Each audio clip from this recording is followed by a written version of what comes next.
안녕하세요, 셀링박스입니다. 쿠팡과 스마트 스토어를 시작하고 싶은데 뭐부터 해야 될지 막막하신가요?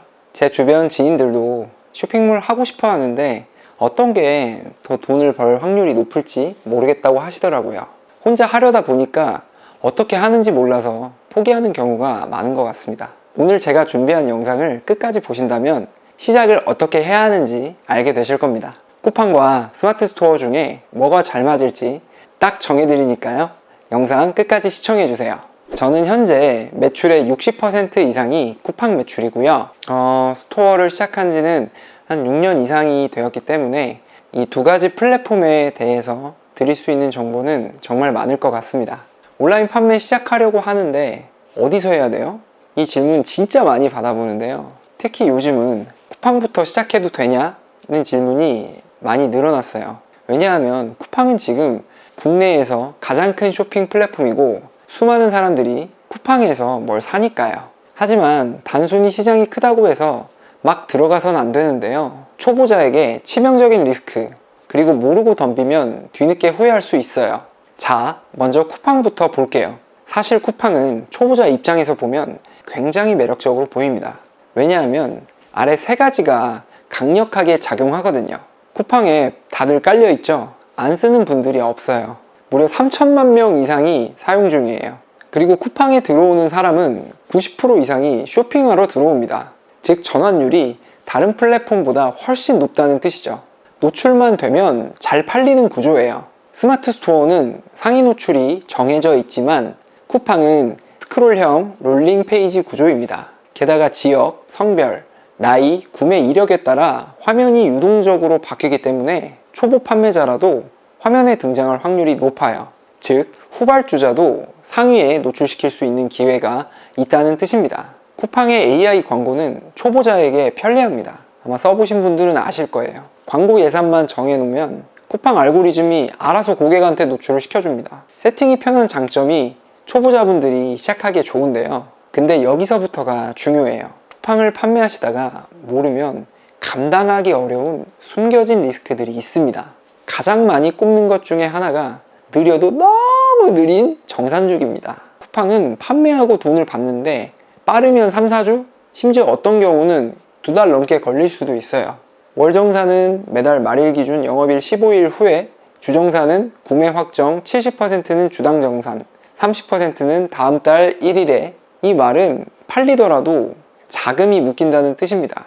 분명 잘 파는데 통장이에요. 광고비를 떼고 정산해 주기 때문에 광고비를 조금만 써도 통장에 거의 들어오는 게 없다고 느끼실 거예요. 쿠팡에서 월 매출 1억을 내고 싶다면 최소 2억 이상의 현금이 묶이게 돼버려요. 사실 이게 현실인데요. 물건을 사입하는 비용도 있을 것이고 광고비, 부가세도 다 빼놔야죠. 사입하려고 하면 거의 다 사놔야 되기 때문에 미리 돈이 들어가요. 초보 판매자가 2억 현금을 가지고 시작하는 경우는 거의 없습니다. 결국 대출이나 선정산을 받고 하는데 한번 삐끗하면 망할 수 있는 리스크가 존재한다는 점이에요. 그리고 이 점이 크게 와닿는데요. 실제 순이익이 생각보다 낮다는 겁니다. 아니 이게 무슨 말이냐면 매출 1억이라고 해도 쿠팡 수수료 12%, 프로모션, 할인 쿠폰, 광고비 반품 취소 비용, 입고 물류 비용 이런 거 다 빼면 실제 남는 돈은 고작 200에서 500만 원일 수도 있어요. 실제 순이익률은 5%도 안 되는 경우도 정말 많습니다. 처음에 시작하면 네이버보단 확실히 쿠팡 광고가 쉽죠. 매출 최적화만 돌려놓으면 금액, 로아스만 조절하면 되니까요.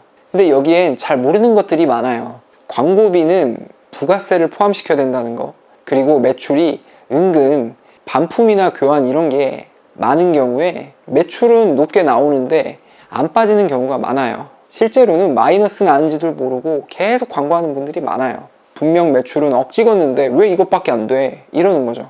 그 다음은 아이템 위너 시스템인데요. 쿠팡은 같은 상품을 올릴 경우에 가장 싸게 올린 사람에게 대표 노출을 줍니다. 그러면 리뷰 평점, 리뷰에 달린 이미지까지 모두 싹 다 그 사람한테 넘어가요.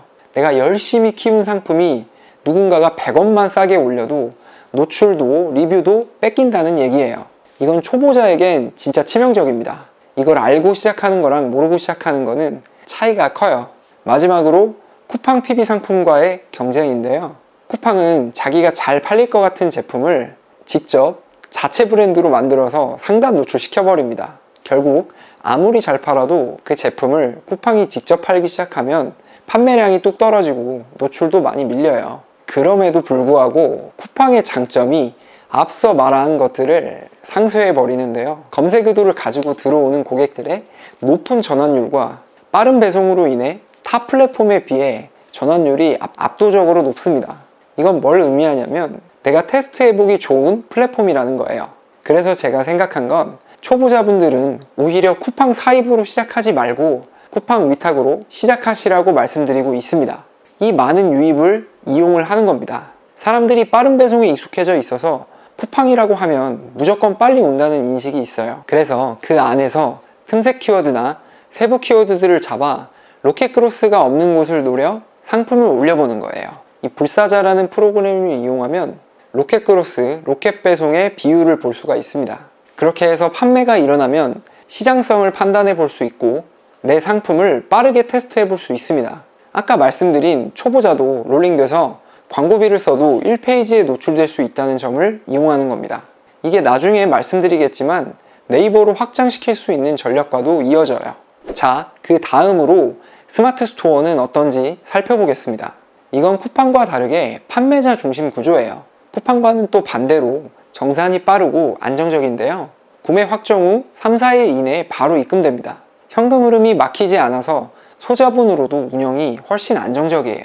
두 번째로 아이템 위너가 없는 점이 달라요. 각 판매자별로 독립 상품이기 때문에 누가 더 싸게 올린다고 해서 리뷰를 뺏기거나 노출 밀릴 일이 없습니다. 세 번째는 PB 상품과 경쟁할 필요가 없다는 건데요. 네이버는 자체 브랜드를 따로 운영하지 않습니다. 즉, 내가 만든 상품이 잘 팔려도 네이버가 나 대신 팔 일은 없습니다. 네 번째는 유입 탭들이 많아서 오는 장점들을 활용해야 된다는 건데요. 이게 무슨 말이냐면 네이버에서 뉴스 탭, 블로그 탭, 카페 지식인 이런 걸 보신 적이 있으실 거예요. 이 네이버 자체 트래픽이 워낙 강력해서 스토어 유입 경로가 다양하다는 점을 알으셔야 돼요. 마케팅 방법을 안다면 다양한 만큼 많은 유입을 이끌어낼 수 있다는 점이죠. 이걸 모르면 그냥 유입을 흘러보내는 거고 네이버 어렵다 이렇게 돼버리는 거예요. 물론 스마트 스토어의 단점도 있습니다. 쿠팡처럼 알고리즘에 따라 유동적으로 노출되지 않는 게 커요. 우선 가격 비교에 노출되는 화면에서 광고 구자가 많지 않습니다. 흔히 상위 노출이라고 부르는 이 1페이지 내에 내 상품이 검색했을 때 나와야 클릭할 확률이 올라가는데요. 스마트 스토어는 쿠팡과 다르게 모든 사용자에게 순위가 동일하게 보입니다.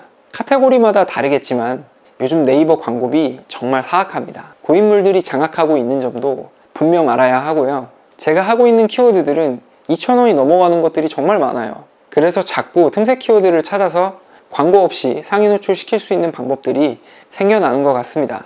하지만 이번에 나온 플러스 스토어는 쿠팡처럼 고객 관여도 기반 개인 맞춤형이기에 초보자들이 유리한 점이 분명히 있기는 합니다만 아직 쿠팡에 비해 유입수가 많이 딸리는 건 사실이에요.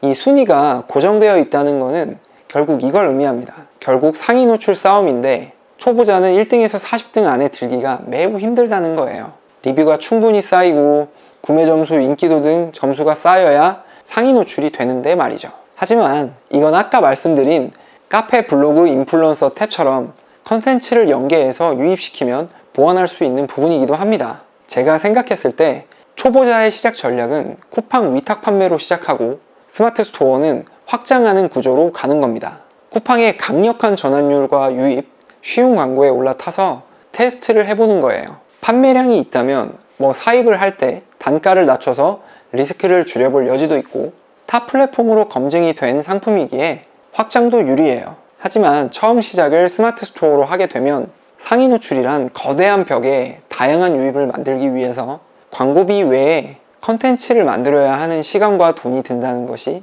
단점이라고 생각합니다. 이 컨텐츠를 만드는 건 테스트를 끝낸 검증된 상품으로 해야 효율이 올라가기 때문이에요. 하지만 쿠팡의 자금 리스크와 정산 지연, 아이템 위너 매칭이나 PB 상품이 들어와 버리면 지속적으로 운영하는데 어려움이 있을 수가 있으니까 처음 시작하시는 분들이라면 네이버와 같이 운영해서 빠른 정산과 안정적인 현금 흐름의 장점을 네이버에서 끌어와서 규모가 작더라도 같이 운영하시는 걸 권장드려요.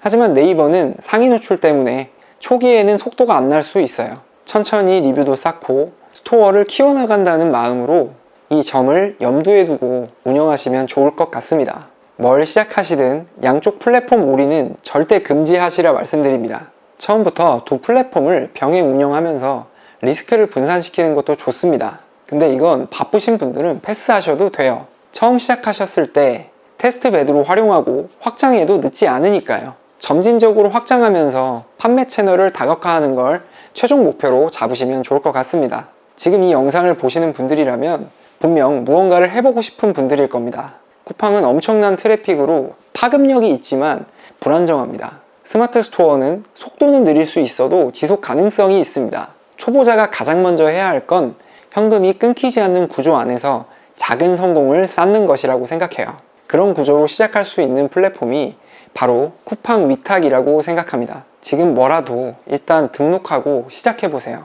거기서부터 온라인 판매가 진짜 시작되는 겁니다. 고객들 반응 보고 그때 고치고 개선해 나가고 하다 보면 처음보다 나은 선택지들을 골라가실 수 있어요. 자본이 없고 경험이 없어도 구조만 알면 충분히 올라갈 수 있는 유용한 정보들을 계속해서 공유해 볼 테니까요. 놓치지 않으시려면 구독 꼭 부탁드리겠습니다. 뭐가 됐든 시작하기로 마음 먹으신 분들은 꼭 오늘 영상 보시고 도움이 되었으면 좋겠습니다. 오늘도 영상 봐주셔서 감사드리고요. 행복한 하루 되세요. 감사합니다.